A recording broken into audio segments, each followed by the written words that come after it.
అందరికీ నా వందనాలు తెలియజేస్తున్నాను.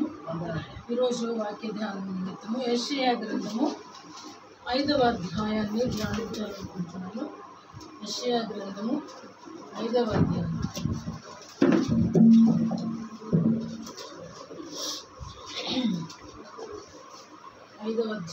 కొన్ని వచనాలు ధ్యానించాలనుకుంటున్నాం. నా ప్రియుని గురించి పాడదని వినుడి, అతని ద్రాక్ష తోటను బట్టి నాకు ఇష్టడైన వాని గురించి పాడదని వినుడి. సత్తుగా భూమి గల కుండ మీద నా ప్రియునికి ఒక ద్రాక్ష తోట ఉండను. ఆయన దానిని బాగుగా త్రవ్వి రాళ్లను ఏరి అందులో శ్రేష్టమైన ద్రాక్ష తీగలను నాటించెను. దాని మధ్యలో బురుజు ఒకటి వేయించి ద్రాక్ష తొట్టిని తొలగించను. ద్రాక్ష పండ్లు ఫలించవలెనని ఎదురు చూచుచుండెను, కానీ అది తారు ద్రాక్షలు కాస్తుంది. ఈ వాక్యాన్ని వింటున్నప్పుడు ఆ యజమానుని వ్యధ, ఆ యజమానుడు పొందేటువంటి బాధ మనకి జ్ఞాపకం వస్తుంది. ఎందుకు అంటే, ఒక చెట్టు తోటలో వేసినప్పుడు అది ఫలించకపోతే ఆ కష్టం నష్టం అయిపోతుంది, ఆ భూమి వేస్ట్ అయిపోతుంది, చాలా దుఃఖంగా అనిపిస్తుంది. కానీ ఇక్కడ ద్రాక్ష పళ్ళను గురించి కానీ, ద్రాక్ష తోటను గురించి కానీ, ద్రాక్ష వనమును గురించి కానీ దేవుడు బాధపడట్లేదు.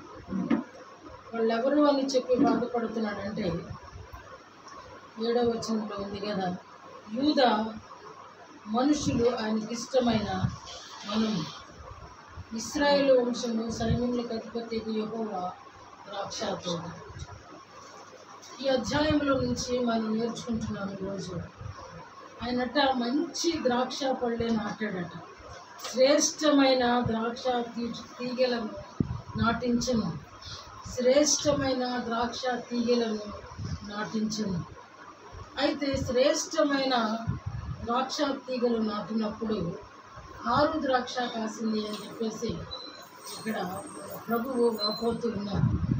మనం ఇర్మియా గ్రంథము 2వ అధ్యాయాన్ని మనం చూసినప్పుడు 2వ అధ్యాయము 21వ వచనంలో అక్కడ కూడా మనకి బాగా శ్రేష్టమైన ద్రాక్షవల్లి నంటి శ్రేష్టమైన ద్రాక్షవల్లి వంటి దానిగా నేను నిన్ను నాటి తిని కేవలము నిక్కమైన విత్తనము వలని చెట్టు వంటి దానిగా నిన్ను నాటి తిని నాకు జాతిహీనపు ద్రాక్షవల్లి వలె నీ వెట్లు భ్రష్ట సంతానమైతివి. చాలా అన్నాడు. అక్కడేమో మంచి శ్రేష్టమైన ద్రాక్ష తీగ, ఇక్కడ అంటున్నాడు నిక్కమైన విత్తనము. నిక్కము అనేది ప్రకృతి, మంచి విత్తనాలు, శ్రేష్టమైన విత్తనాలు దేవుడు నాటాడట. కానీ ఏం కాసిందండి? ఏం కాసింది? జాతిహీనపు ద్రాక్ష వచ్చిందండి. నాటిందేమో శ్రేష్టమైన విత్తనం, కానీ వచ్చిందేమో జాతిహీనం. చూస్తావా, మనంతా ఎవరి సంతానం ఉంది? మన అమ్మ నాన్న సంతానం ఉండాలి. పోనీ ఎవరి స్వరూపము అని అంటే బాగుంటుంది. ఎవరి స్వరూపం అండి? దేవుని స్వరూపం, దేవుని పోలిక. అయితే మనలో నుండి ఏమొస్తుందంటే అండి, జాతిహీనపు కారు. మన అంటే ఎక్కడిది అని అంటే, ఇది దేవునిలో నుండి వచ్చినటువంటి అంటు, తండ్రి ద్వారా వచ్చిన అంటు. కానీ మరి ఇదేలాగా కారు కాస్తుంది, ఇదేలాగా జాతిహీనపు పండ్లు కాస్తుంది. ఆలోచన ఏమండి? ఆయన అంటున్నాడు, వాపోతున్నాడు దేవుడు, అదే నేను నాటినప్పుడు శ్రేష్టమైన విత్తనం కదా వేశాను. నేను గర్భంలో వేసినప్పుడు నేను శ్రేష్టమైన నా బీజం నుండి కదా. చక్కగా అంటాడు యోహాను పత్రిక గారు, మీరు దేవుని బీజము అంటాడు. దేవుని బీజము. ఆ దేవుని బీజము నాటితే కారు ద్రాక్ష కాయటం ఏంటండి? దేవుని విత్తనము వేస్తే, దేవుడు విత్తనము వేస్తే కారు ద్రాక్ష కాయటం ఏంటండి? దేవుడు వాపోతున్నాడు. దేవుడు ఎంతో కలత చెందుతున్నాడు. దేవుడు ఎంతో బాధపడుతున్నాడు. నేను జాతిహీనపు ద్రాక్ష వల్లి వలె నీవెట్లు భ్రష్ట సంతానమైతివి. ఎలా చెడిపోయావు? ఎక్కడ చెడపబడ్డావు? ఇంకో చోట అంటున్నాడు, ఇక్కడే అంటాడు, దాని చుట్టూరు కూడా ఏమంటాడు, బురుజు కట్టించాను, ద్రాక్ష తొట్టు తొలగించాను. ఇంకా నేను నా ద్రాక్ష తోటకు చేసిన దానికంటే మరేమి దానికి చేయగలను. ఈరోజు మనం ఆలోచించవలసిన అవసరం ఉంది. ఎందుకంటే దేవుని రూపం మనకు వచ్చే వరకు దేవుడు సరిచేయకు మానడు. ఆశీర్వాదం రాదు, ఇది పక్క. దేవుడు వేసినటువంటి నిక్కమైనటువంటి విత్తనములో నుంచి జాతిహీనం వచ్చిందంట. శ్రేష్టమైన ద్రాక్ష తీగ నాటితే కారు ద్రాక్ష వచ్చిందంట. ఎక్కడ జరుగుతుంది ఇది? ఎక్కడ జరుగుతుంది? వేర్లో తేడానా? అంతేనా? విత్తనంలో తేడానా? విత్తనం కరెక్టే అంటున్నాడు. విత్తనం కరెక్టే అంటున్నాడు. ఎక్కడ తేడా జరుగుతుంది? ఎవరు చెరిపారు? ఎవరు చెరిపారు? ఆలోచించే ప్రభు అడుగుతున్నాడు. నేను ఆ మధ్యలో దానికి చుట్టూరు కూడా బుర్జు కట్టించని, దానికి కాపుదలకి నేను చక్కటి మంచి సెక్యూరిటీని ఏర్పాటు చేశానే. ఒకవేళ వాటర్ తక్కువ అవుతుందేమోనని చెప్పేసి అక్కడ నీటి తొట్టి నోటి కట్టించానే. ఇంత చేసినా సరే ఆ శ్రేష్టమైన ద్రాక్షావళిలో నుంచి లేదా తీగలో నుంచి శ్రేష్టమైన తీగ బయటికి రావాల్సింది బదులు, శ్రేష్టమైన పండు రావాల్సింది బదులు ఏమొచ్చింది? కారు ద్రాక్ష వచ్చింది. అసలు ముందు మనము జాతిహీనమా, జాత కారా, మంచా ఆలోచన చేయాల్సిన అవసరత మనకి చాలా ఉంది. ఎందుకని అంటున్నాడంటే మీకా గ్రంథంలో ఒక మాట ఉంది చూడండి. ఆ మాట 7వ అధ్యాయం మొదటి మాట. మీకా గ్రంథము 7వ అధ్యాయము. వేసవి కాలపు పండ్లను చదువు. ఏరుకొనిన తరువాతను, ద్రాక్ష పండ్ల పరిగె ఏరుకొనిన తరువాతను ఎలాగుండునో నా స్థితి అలాగే ఉన్నది.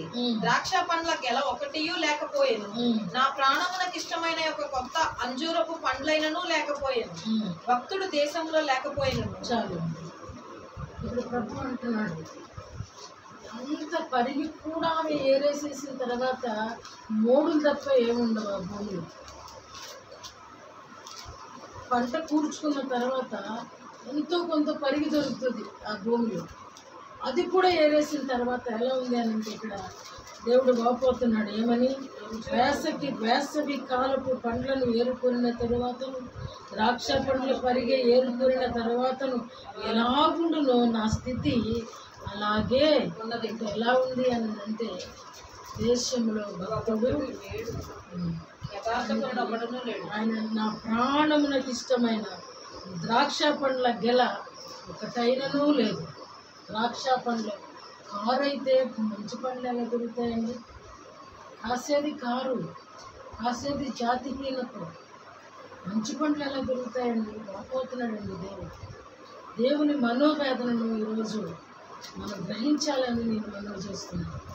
ఎందుకంటే మన దగ్గరకు వచ్చినప్పుడు, ఆయన మన దగ్గరకు వచ్చి నిలిచినప్పుడు, ఆయన ఎదురు చూచినప్పుడు, ఆయన కావలసింది ఆయనకు దొరకకపోతే ఆయన పడుతున్న మనోవేదన, అదే పరిగేరిపోయిన తర్వాత మూడే మిగిలి ఉంటుంది. మీకు వ్యవసాయం తెలియదేమో, ఒక మూడే కట్ చేసేసిన తర్వాత ఆ పనులన్నీ కూర్చుకుంటున్నప్పుడు కట్టు కుప్పు వేసేటప్పుడు అడుగున అక్కడక్కడ గొడవ బండి ఉంది. ఆ తర్వాత ఎవరో పేదవాళ్ళు వెళ్ళి ఆ పరిగిని కూడా ఏరుకుంటారు. మిగిలేదు ఏముంది అంటే కనీసం పశువులకు కూడా పనికిరాదు ఆ మూడు. మరలా రైతు దాన్ని దున్నించేసుకుంటాడు ఎరువు కోసం. అంటే దేవుని బాధ ఎంత బాధ అంటే నిజంగా మనము కనీసం పరిగిగా ఉన్నా అని సంతోషించి ఉండేవాడు. నాకు ఇష్టమైనవి అది నాకు ఇష్టమైనటువంటి ఆ ద్రాక్ష గెల ఒక్కటైనను ఎంత బాధ అంటే లోకమంతా చెడిపోయి ఉంటే నిజంగా ఆ మహానుభావుడు ఎంత వేదన పడతాడని హోషేయ గ్రంథం చూద్దాం. త్వరగా నేను ముగిస్తాను. హోషేయ గ్రంథం 10వ అధ్యాయము మొదటి మాట. ఇశ్రాయేలు విస్తారముగా వ్యాపించిన ద్రాక్ష చెట్టుతో సమానం. వారు ఫలము ఫలించిరి. ఫలము ఫలించిన కొలది వారు బలిపీఠములను మరి విశేషముగా చేయుచూ వచ్చిరి. తమ భూమి ఫలవంతమైన కొలది వారు తమ దేవతా స్తంభములను మరి విశేషముగా చేసిరి. వారి మనస్సు కపటమైనది గనుక వారు త్వరలోనే తమ అపరాధములకు శిక్ష నొందుదురు. ఇక్కడ ఏమన్నాడంటే ఇశ్రాయేలు విస్తారముగా వ్యాపించిన ద్రాక్ష చెట్టుతో సమానము. వారు ఫలము ఫలించిరి.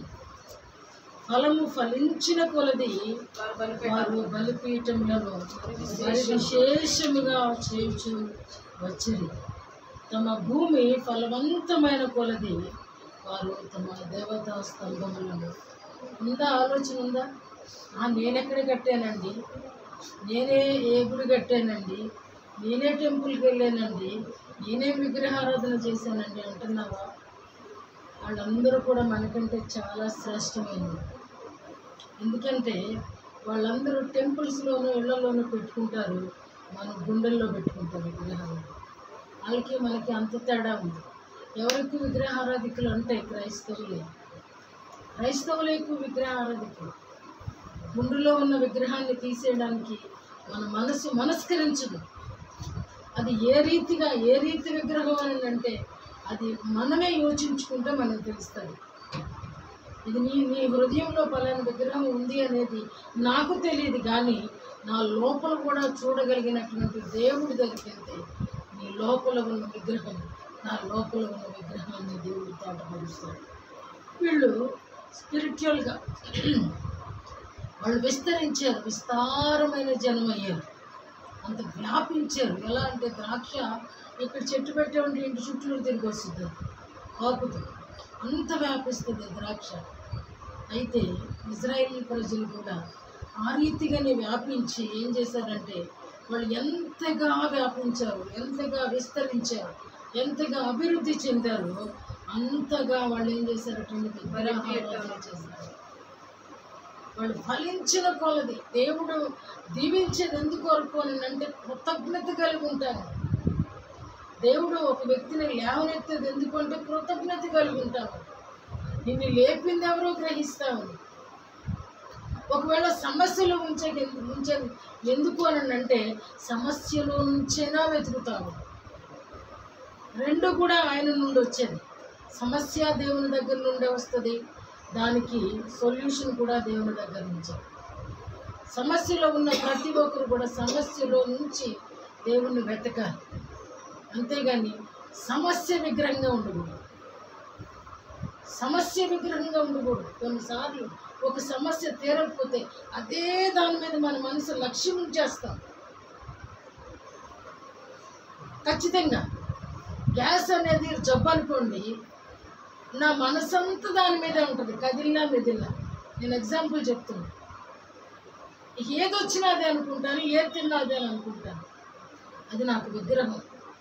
అవును, ప్రతిదీ కూడా దానికే చూడడం అనేది, దాని మీదే మన మనసు ఉండడం అనేది అది ఒక రకమైన విగ్రహం. ఒకవేళ ఇజ్రాయేల్ ప్రజలు వీళ్ళకి విగ్రహాలకు పెట్టుకోవడం అలవాటే, వాటిని తోసేయడం అలవాటే, వాటిని పొడి చేసి తాగడం కూడా అలవాటే. వీళ్ళు అలవాటు పడిపోయారు విగ్రహారాధనకి. ఎందుకంటే వాళ్ళు ఉన్నటువంటి పరిస్థితులు, వాళ్ళు ఉన్నటువంటి స్నేహితులు అలాంటి వాళ్ళు, బయటికి కంప్లీట్గా విడిచిపెట్టి రాలేనటువంటి వారు, లోపల నుంచి వేరుగా ఉండడం అంటే చాలా కష్టం. ఇక్కడ ఉన్నంతసేపు ఏ విగ్రహం లోపల ఉండదు. బయటికి వెళ్ళడం కానీ మాత్రం సమస్య ఒక విగ్రహంగా ఉంటుంది, సంతోషము ఒక విగ్రహంగా ఉంటుంది, ఏమండి ప్రేమ కూడా ఒక విగ్రహంగా ఉంటుందండి. మీరు గ్రహించండి. నేను అన్నది ఇదేంటి ప్రేమ ఎలాగా అనేది అనిపించవచ్చు మీకు. ఆలోచిస్తే దేని మీద ఒకదాని మీదే నీ మనసు లక్ష్యం ఉంటుంది అని అంటే అది విగ్రహమే, అది విగ్రహమే. మన ఇంట్లో కూడా మనుషుల వల్ల కొన్ని విగ్రహాలు ఉన్నాయి. ఆ మనిషి పోకడం నచ్చట్లేదు అనుకోండి, మనకేమైపోతుందో తెలుసా, మన కాన్సన్ట్రేషన్ అంతా ఆ విగ్రహం మీదే ఉంటుంది. ఇవి మన దగ్గర ఉండేవి. మనకి వెండి బంగారాల మీద కూడా మమకారం ఉండదు, ఆస్తిపాస్తుల మీద కూడా పెద్దగా మమకారం ఉండదు. కానీ మన మమకారం అంతా ఏంటంటే మనలో ఉన్న దాని మీదే. అదే విడిచిపెట్టలేదు, అదే పెద్ద సమస్య. ఇక్కడ ఇజ్రాయేలీని గురించి, యూదా వారిని గురించి ప్రభు అంటున్న మాట, అరే నేను మీకు మంచి నిక్కమైనటువంటి విత్తనము నాటేనే, నేను శ్రేష్టమైన ద్రాక్ష తీగను వేసేనే, ఇదేంటి నాకు కాసిందేమో జాతిహీనపు కాయలు వచ్చేసాయి, నేను కావాలనుకున్న శ్రేష్టమైన నాకు ఇష్టమైన ద్రాక్ష గెల నాకు కావాలనుకుంటే నాకు వచ్చింది ఏమిటి అని అంటే, నాకు తినడానికి వాడుకోవడానికి అసలు దాన్ని వాడడానికి పనికిరాని ఆరు ద్రాక్ష నాకు వచ్చింది. ఏమి తీరుస్తాను న్యాయం? దీనికి నేనేం తీర్చాలి న్యాయం? వేసింది రాకుండా వచ్చేయడానికి నేను ఏమీ చెరిపింది. యెహెజ్కేలు గ్రంథంలో మాట ఉంటుంది, చూద్దాం. యెహెజ్కేలు గ్రంథము 19వ అధ్యాయము, ముందు 15వ అధ్యాయం చూద్దాం. 15:1-8 చూడండి. మరియు యెహోవా వాక్కు నాకు ప్రత్యక్షమై ఇలాగు సెలవిచ్చెను, నరపుత్రుడా, ద్రాక్ష చెట్టు కర్ర అడవి చెట్లలోనున్న ద్రాక్ష చెట్టు కర్ర తక్కిన చెట్ల కర్ర కంటేను ఏమైనా శ్రేష్టమా? చాలా తర్వాత చివరి వచ్చిన ఒకటి చదవండి. 5వ వచనం. కాలక ముందు అది ఏ పనికిని తగకపోయేనే, అగ్ని దాని యందు రాజి దాని కాల్చిన తరువాత అది పనికి వచ్చునా?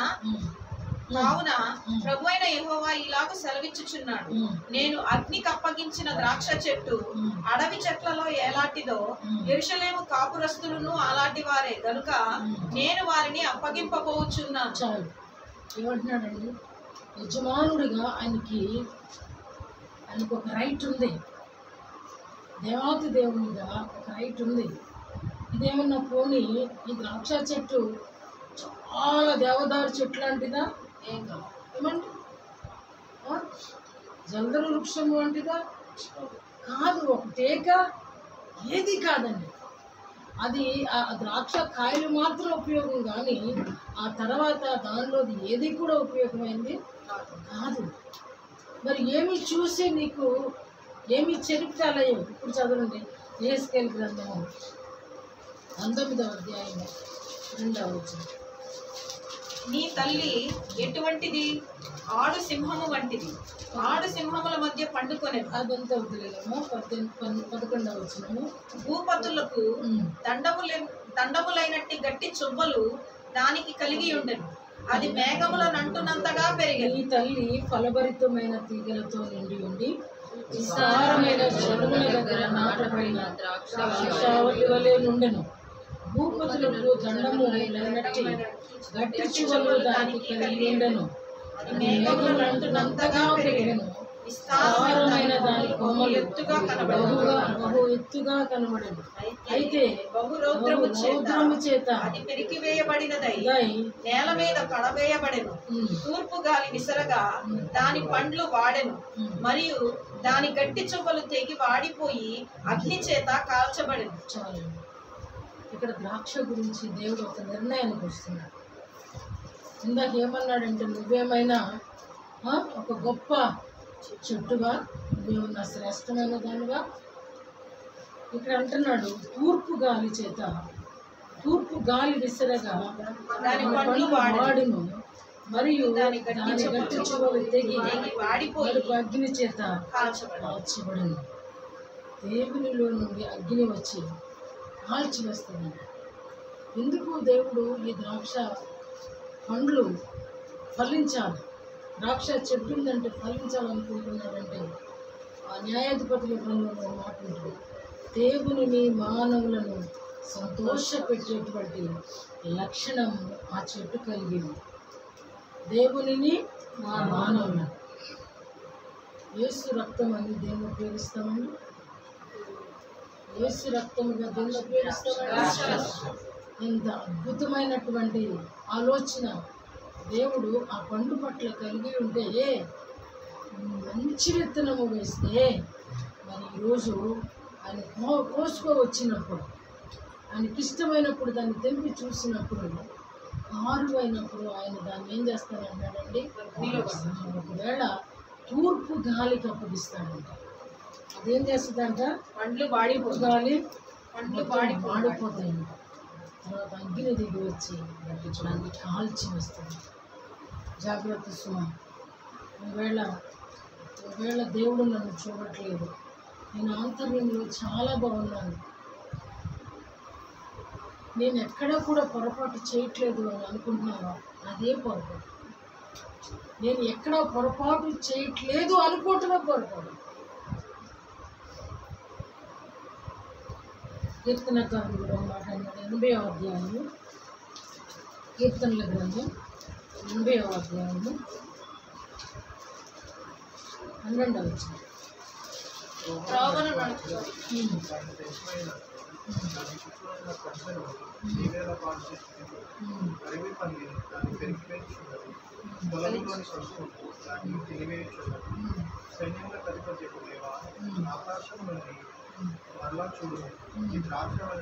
ఈ ద్రాక్షవల్లిని దృష్టించుము, నీ కుడి చెయ్యి నాటిన మొక్కను కాయము, నీ కొరకు నీవు ఏర్పరచుకొనిన కొమ్మను కాయము.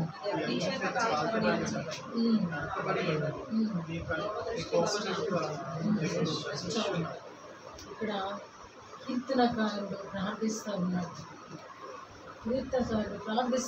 ప్రభువా ఆ ద్రాక్ష చెట్టును దయచేసి చూడు, దాన్ని కాపాడు.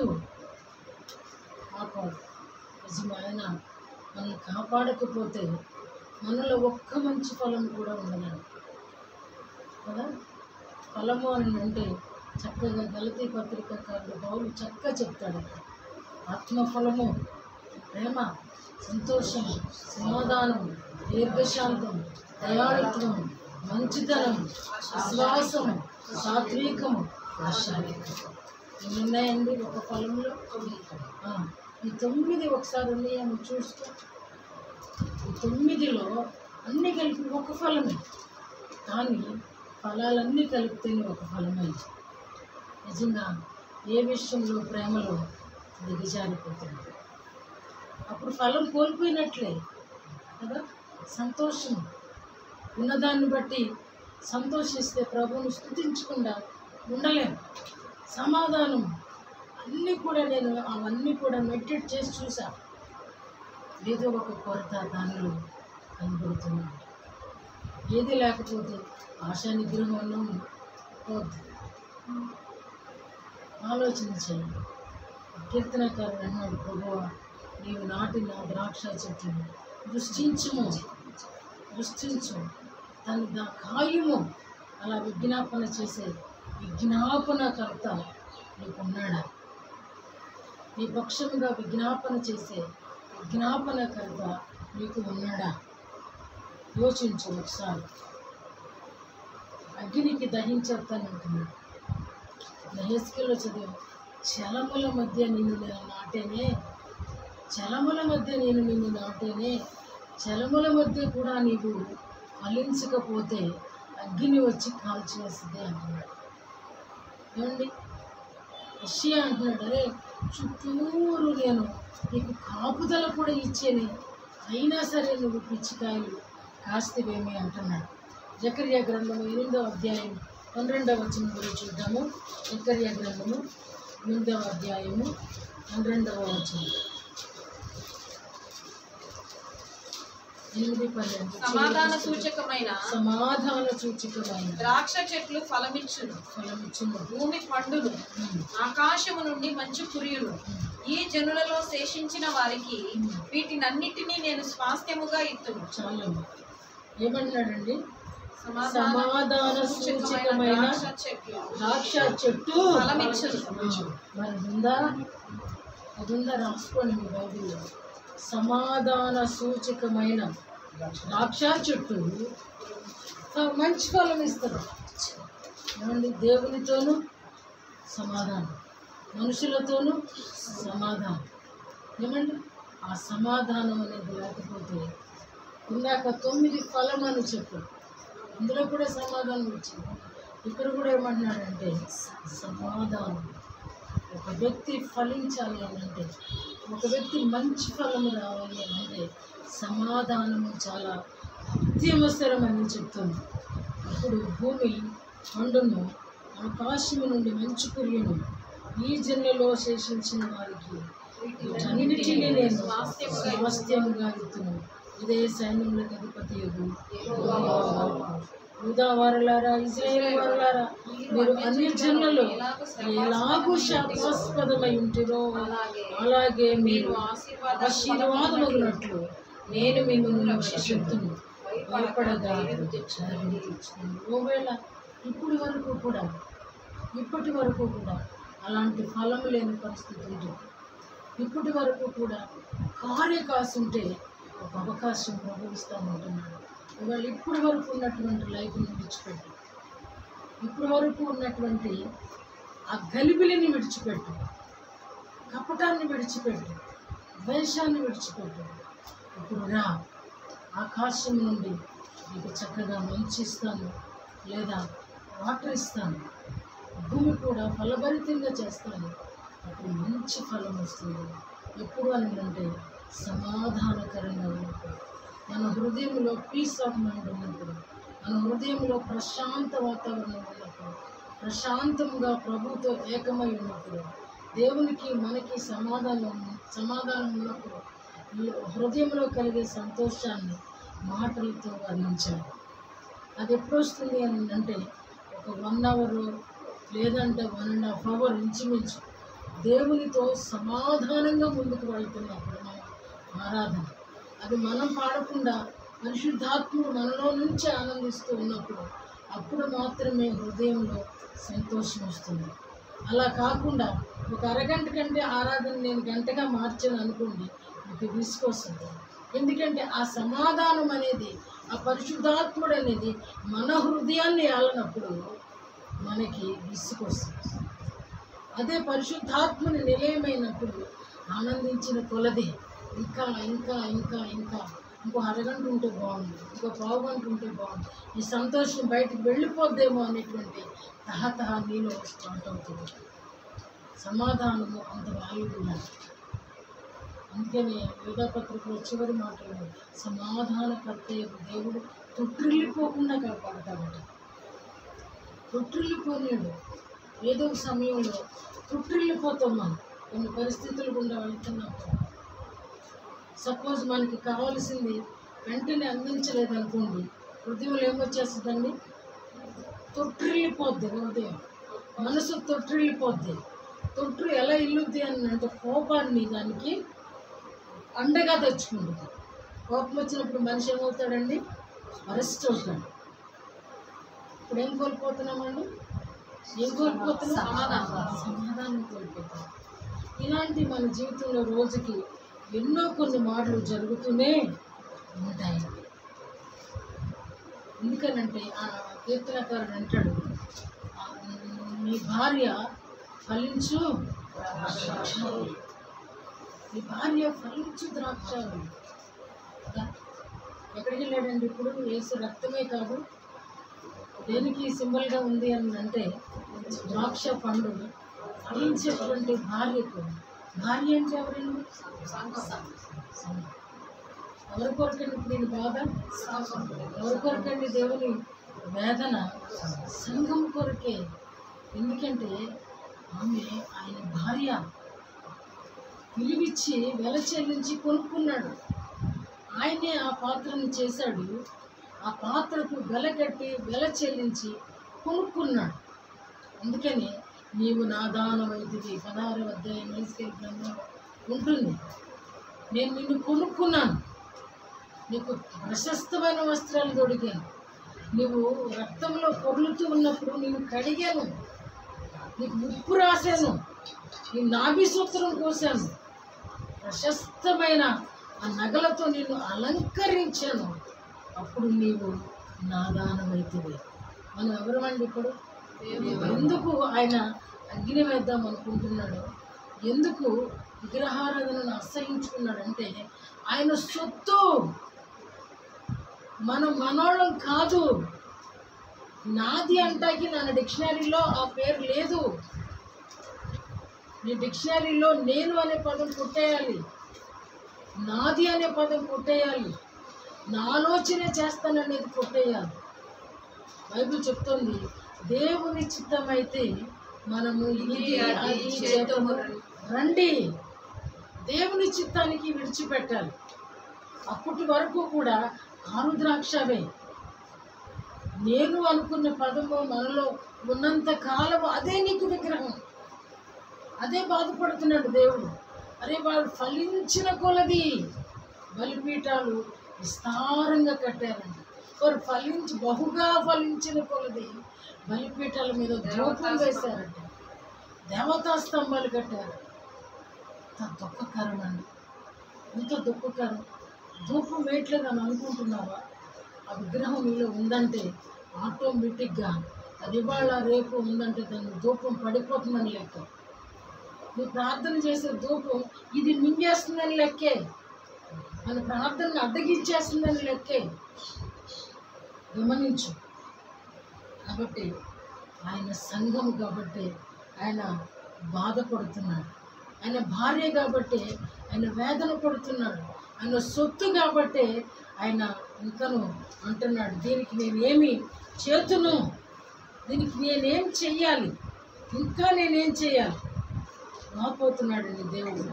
శ్రేష్టమైన ద్రాక్ష తీగలను నాటించెను, దాని మధ్య బురుజు ఒకటి వేయించి ద్రాక్ష తోటను తొలిపించెను, ద్రాక్ష పండ్లు ఫలించవలనని ఎదురు చూచుచుండెను, కానీ అది కారు ద్రాక్షలు కాసింది. కావున యెరూషలేము నివాసులారా, యూదావారులారా, నా ద్రాక్ష తోట విషయము నాకు న్యాయము తీర్చవలనని మిమ్మల్ని వేడుకుంటున్నాను. నిజంగా మనల్ని ఏం తీరుస్తామండి? ఏం తీరుస్తారు చెప్పండి? మీ మీద మీకే తీర్పు, నాకు కాదు. ఎవరి తీర్పు వాళ్ళది. నాకు న్యాయం తీర్చమని దేవుడు అడుగుతున్నాడండి. నీ శరీర విషయంలో, నీ మానసిక విషయంలో, నీ ఆత్మీయ విషయంలో న్యాయం అడుగుతున్నాడు దేవుడు. నీ దగ్గర నిజంగా ఆయనకి ఇష్టమైన, ఆయన ప్రాణానికి ఇష్టమైన ఒక అంజూరము కానీ, ఒక ద్రాక్ష గెల కానీ ఎక్కడికి వెళ్ళినా సరే వాళ్ళు యెరూషలేమును చూడడానికి పంపించినప్పుడు ఏం పట్టుకొచ్చారండి?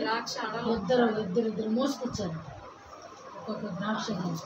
అంతగా ఫలించాలని దేవుడు కోరుకుంటుంటే నిన్ను ఒక ఆయుధముగా, ఒక ఔషధముగా, ఆ రక్త సూచనగా ఎంతగా ఆయనకి ఎక్స్పెక్టేషన్స్ ఉంటే సమాధానం కొరకు వెంటాడలేము. అందుకే నేను బైబిల్ చెప్తుంది, సమాధానము వెదకి వెంటాడాలి దాన్ని. అంటే సమాధానాన్ని దొంగిలించేది బలిష్ఠుడు. సమాధానాన్ని నీలో నుండి ఎత్తుకుపోయేవాడు బలిష్ఠుడు, క్రూరుడు. కాబట్టి సమాధానాన్ని మనం వెతుక్కోవాలి, వెంటాడాలి, పట్టుకోవాలి, జాగ్రత్త పెట్టుకోవాలి, భద్రపరచుకోవాలి. దాన్ని ప్రభు అడుగుతున్నాడు, యెరూషలేము వారలారా, యూదా వారలారా, దేవుని బిడ్డలారా, నా ద్రాక్ష తోటకు న్యాయం చేయండి అని అడుగుతున్నాడు. ఆ ద్రాక్ష తోట ఎవరు అని అంటే ఆయనే చెప్తున్నాడు, ఆయనే సైన్యములకు అధిపతి, ఇజ్రాయేలు వంశము సైన్యములకు అధిపతి యెహోవా ద్రాక్ష తోట. ఈ తోటలో మనందరము కూడా ద్రాక్ష చెట్లు. తోట అయింది, చెట్టు నువ్వు. ఫలము ఏ ఫలము ఇస్తావో ప్రభు అడుగుతున్నాడు. నువ్వు మంచి ద్రాక్ష ఇస్తావా? ఆయనకంటే సంతోషించేవారు ఈ భూలోకంలో మన కొరకు ఎవరు లేరు.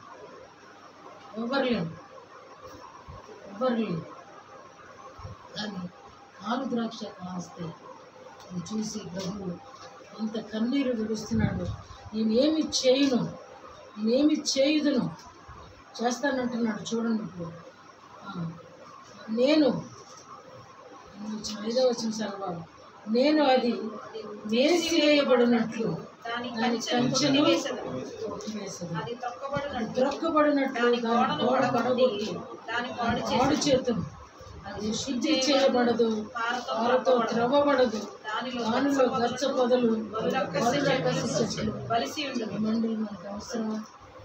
ఇది మనకు కావాలా అండి? ఇంత ఉన్న షాపే పోట్లేదు, ఉన్న శాపానికే దిక్కు లేదు. తరతరాల నుంచి ఎంత కాళ్ళు పట్టుకున్నా, ఎంత ఏడుస్తున్నా అది నేను వెళ్ళను అని కూర్చుంది. ఎందుకంటే నాకంటే నా మీద ఉన్న శాపమే చాలా బలమైపోయింది. చెప్పన నా మీద ఏం శాపం ఉంది? మా నాయనమ్మకి తన భర్త వెనకాలంలో లేదు. మా నాన్నగారికి 30 సంవత్సరాల లోపప్పుడే మా అమ్మగారు చనిపోయారు. నాకు 42 సంవత్సరాలప్పుడు మాస్టర్ చనిపోయారు. ఎంత శాపం అండి ఇది! అందరికీ యవ్వన కాలంలో ఇంతకంటే శాపం నేను ఎంత ఏడుస్తున్నా. నాకు అదే కాదు, ఇలా ప్రేమించి పెళ్లి చేసుకోవడం కూడా ఉంది. మా వాళ్ళు ఉన్నారు, నాన్నోళ్ళకి ఇష్టం లేకుండా పెళ్లి చేసేసుకునే వాళ్ళు ఉన్నారు. బయటికి వెళ్ళిపోయి పెళ్లి చేసుకునే వాళ్ళు 2 కుటుంబాలలో ఉన్నారు. మా సిస్టర్ ఉన్నారు, మా మరిది గారు ఉన్నారు. కానీ ఈరోజు అదే శాపాన్ని నేను అనుభవిస్తున్నాను. శాపం చాలా బలత్కారమైంది. చాలా ప్రార్థన చేశాను, కానీ నా ప్రార్థన కూడా పాపం అయిపోయిందని చెప్పచ్చు. శాపం చాలా బలత్కారం. అందుకని అంటున్నాడు, విగ్రహారాధన అంటే శాపమేనండి, శాపమే. భక్తులు అంటున్నాడు, నిన్నుగాక దేనిని ప్రేమింపనీయకుండా. దేన్ని ప్రేమించడానికి లేదండి. ఈ లోకంలో కొడుకైనా నీ వాడు కాదు, కుమార్తె అయినా నీది కాదు. ఒక పీరియడ్ ఆఫ్ టైం వరకే వాళ్ళు, ఆ తర్వాత వాళ్ళెవరు మనమెవరు. పరలోకం పోయిన తర్వాత మా అమ్మాయి వచ్చింది, మా అబ్బాయి వచ్చింది, నో రిలేషన్స్ అని. ఆరు ద్రాక్షగా ఉన్నావా? దేవుడు ఏడుస్తూ ఉన్నాడు నీ దగ్గర. ఒకవేళ జాతిహీనంగా ఉన్నావా? మరీ ఎక్కువ ఏడుస్తున్నాడు దేవుడు. లేదు, ఆయన కంచి తీసేస్తే పనికిరాము. ఆయన కంచి మన చుట్టూరు దేవదూత కావాలి ఉన్నాడు కాబట్టి ఈరోజు మనం క్షేమంగా ఉంటుంది. అవునా కాదా? ఎండలో, వానలో, సమస్యలలో, అనారోగ్యాలలో ఎన్నోసార్లు కదా, రాత్రులు కూడా మనం ప్రశాంతంగా నిద్రపోతుంటే ఆయన దూత కావలిగా ఉంటాడు. ఆయన వారికి ఇస్తున్నాడంట ఆ నిద్ర, ఆ కాపుదల. ఎప్పుడన్నా గ్రహించావా? తెల్లారు లేచిన తర్వాత ప్రభువా రాత్రంతా కాపాడేవయ్యా, నీకు స్తోత్రమయ్యా అనకు మునుపు ఆ మాట అన్న తర్వాత ఫోన్ చూసేవాళ్ళందరూ, ముందు ఫోన్ చూసినాక ఆ మాట అనేవాళ్ళందరూ యోచించుకోండి. ఎగడంగానే ప్రభువా నీకు స్తోత్రం అన్న తర్వాత ఫోన్ చూస్తావా? ఈ లోకంలో 99% ఫోన్ చూసాకే స్తోత్రం అంటారని నేను అనుకుంటాను. ఖచ్చితంగా. ఎందుకంటే ఆ మెసేజ్ ఏదో ఒకటి క్విక్గా లాగుతూనే ఉంటుంది. ఎగడంగానే ఫోన్ చూసిన తర్వాతనే అప్పుడు కూర్చుంటారు ప్రార్థన. ఫోన్ చూడబాక, అదే విగ్రహం పక్కన పడాలి. తేజాన్ని చూసి నేను ఒకటి నేర్చుకున్నాను. ఫోన్ ఎప్పుడు కూడా నెట్ ఆన్లో ఉంది. మనకు కావలసినప్పుడు మాత్రమే నెట్ ఆన్ చేసుకుంటాం. ఫోన్ దగ్గరికి పెట్టుకోడు ఎక్కువ. చిన్నపిల్లల్ని చూసినప్పుడు కూడా కొన్ని మంచిగా నేర్చుకోవాలి. చిన్నపిల్లల్ని చూసినప్పుడు కూడా జ్ఞానోదయం అవ్వాలి. ఫోన్ కూడా మనకి విగ్రహం. ఈరోజు ప్రతి ఒక్కరి దగ్గర ఒక విగ్రహం ఉంది, అది ఫోన్ ఒకటే కాదు, ఫోన్లో ఉన్న ఎన్ని విగ్రహాలే, ఆ ఎన్నిటికీ మనం భక్తి పూజ చేస్తాం. ఆ విగ్రహాలు కాదా? ఏమండి, ఫోన్ లేకుండా ఉండేవాళ్ళు, లేని వాళ్ళు ఎంతమంది ఉన్నారు చెప్పండి? అరగంట ఫోన్ వదిలిపెట్టి ఉండగలరు? పక్కన పారేయండి, అది నేను నరకానికి లాక్కెళ్ళిపోతుంది. దేవుడు నీ చుట్టూరు ఇప్పుడు దాకా కాపుదలు ఉంచాడు. ఆ కాపుదలు తీసేస్తే ఏమైపోతామండి? మరి ఆయన నరికేస్తే ఏమైపోతామండి? యజమానుడైన దేవుడు మన కొరకు విజ్ఞాపనకర్తగా మారాడు కాబట్టి ఆయన అయ్యా ఇంకా కొంతకాలము అంటూ మన పట్ల విజ్ఞాపన చేస్తున్నాడు. కాబట్టి ఈరోజు తలగరేసుకుని తిరుగుతున్నాం. మనకి ఏమని పేరు పెడతామంటే నేను ప్రార్థన చేస్తున్నాను అని పేరు పెడతాను. మోసపోతాను, మోసపోతావు. దేవుడు ఎక్కిరించడు. ప్రభువుని అడుగు, ప్రభువా ఏ విగ్రహం నాకు వద్దు. మన కార్యాలు నిలిచిపోవడానికి, మన కార్యాలు ఆగిపోవడానికి, మనలో సమాధానం లేకుండా ఉండడానికి, మనం ప్రశాంతంగా ప్రభుతో స్నేహించకపోవడానికి గల కారణం విగ్రహాలేనండి. ఇజ్రాయేలీలు ఎంతగా దీవించాడు.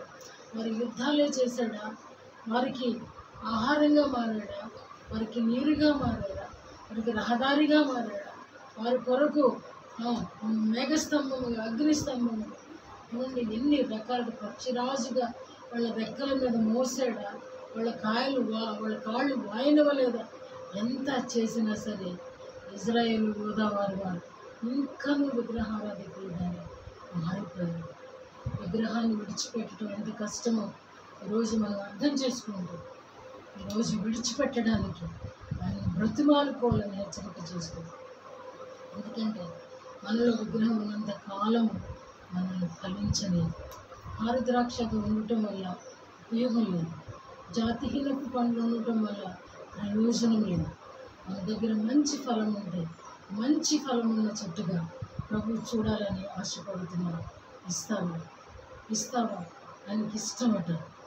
ఆయనకు ఒక గెల కావాలంట. పోతున్నాడు ఆయన. అరే దేశంలో భక్తుడు ఒక్కడైనను లేదు. ఎంత కష్టంగా ఉంటుందండి. మనకి ఇద్దరు పిల్లలు ఉన్నప్పుడు ఒకరు మాట వినకపోతే ఎంతో కష్టంగా ఉంటుంది. సృష్టికర్తగా అరే భక్తుడు ఒక్కడైనా లేడా నా కోసం, ఒక్క ఫ్రూట్ అయినా లేదా అని దేవుడు ఏడ్చేటువంటి పరిస్థితిని ఈరోజు దేవుని పిల్లలు కలిగించారు. యూదావారిని గురించి ఏడుస్తున్నాడండి. ఆయన ఏ అన్యుడిని గురించి ఏడవట్లేదు. యూదాని గురించి, ఇజ్రాయేల్ వారిని గురించి ఆయన అంగలారుస్తున్నాడండి. యాక్చువల్ ఆయన ఇచ్చిన రక్షణ కొరకు, ఆయన కార్చిన అమూల్య రక్తము కొరకు అంగలార్చవలసిన క్రైస్తవులు ఈరోజు ఆయనకే వ్యతిరేకంగా నిలబడినప్పుడు తిరిగి ఈనాటికి కూడా లోబడనోళ్ళని వారి వైపు ఆయన చేతులు చాచి దినమంతా ఏడుస్తున్నాడు. ఇంకా ఏడిపిస్తావు, ఎంతసేపు నిలవబెట్టి ఏడిపిస్తావు, ఎంతకాలం ఏడిపిస్తావు. ఆయన ఏడ్చినప్పుడు మనకు వర్ధిల్లడం సాధ్యం కాదు. ఆయన ఎప్పుడైతే మనల్ని బట్టి సంతోషిస్తాడో ఆ రోజునే మనకి సంతోషం, సమాధానం మన హృదయాలను వెళ్తుంది. అటువంటి కృపా దేవుడు మనకి అత్యున్నతముగా అనుగ్రహించాలని ప్రార్థన చేసుకోండి. ప్రభుత్వం మాటలు గ్రహించిన